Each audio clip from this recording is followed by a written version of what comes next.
Investors find in East Brandenburg what they seek. Business owners are in good company here. Businesses of the classical industries, as well as that of young upcoming economic sectors, are located in East Brandenburg. International corporations, but also many medium-sized businesses profit from this business location. Heute sind wir um die 200 Mitarbeiter. Der Standort Trampe ist schon zu klein geworden, deswegen haben wir unseren Service schon nach Eberswalde ausgelagert. Dort sind so ca. 100 Mitarbeiter.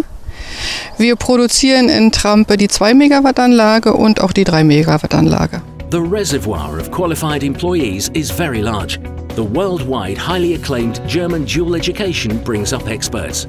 In Ostbrandenburg gibt es Fachkräfte fast aller Fachrichtungen. Das hat was mit der großen industriellen Geschichte der Region zu tun und natürlich mit unserem Ausbildungssystem, Theorie und Praxis verzahnt. Ja, und die Menschen sind hier besonders motiviert und auch mobil. Und das versuchen wir auch zu sein. Jeder Investor ist willkommen. Wir machen alles aus einer Hand hier und jeden Investor unterstützen wir auch mit Qualifizierungszuschüssen und mit Lohnkostenzuschüssen.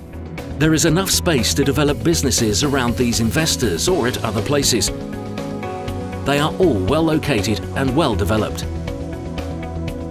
Bei den Immobilien reicht das Angebot von Hallen mit wenigen 100 Quadratmetern bis hin zu neuwertigen Immobilien bis zu 96.000 Quadratmetern überbauter Fläche. Bei Flächen sieht das Angebot ähnlich aus, von kleinen Gewerbeflächen bis hin zu 20 Hektar.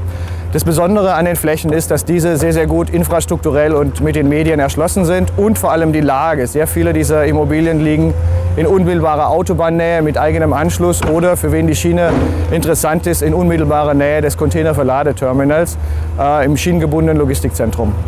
The products of the long-established companies and newcomers find their way to the customer very fast. This is ensured by the wide Autobahn system, the dense railway network, the international airport, but also the waterway system. Intermodal transport operates just as well, thanks to the long-time experience on this field. Commercial transport has always been a capital asset of this region. Wir haben hier ein Endterminal und auch ein Hub-Terminal. Ein Endterminal für die Waren, die hier in die Region geliefert werden. Und dann haben wir natürlich hier dieses Hub-Terminal, wo aus den Seehäfen auf andere Züge nach Zentralpolen und nach Südschlesien umgeladen wird. Thus, major markets can be served very fast from East Brandenburg, whether they lie very near in Berlin or in Poland or far away in the world.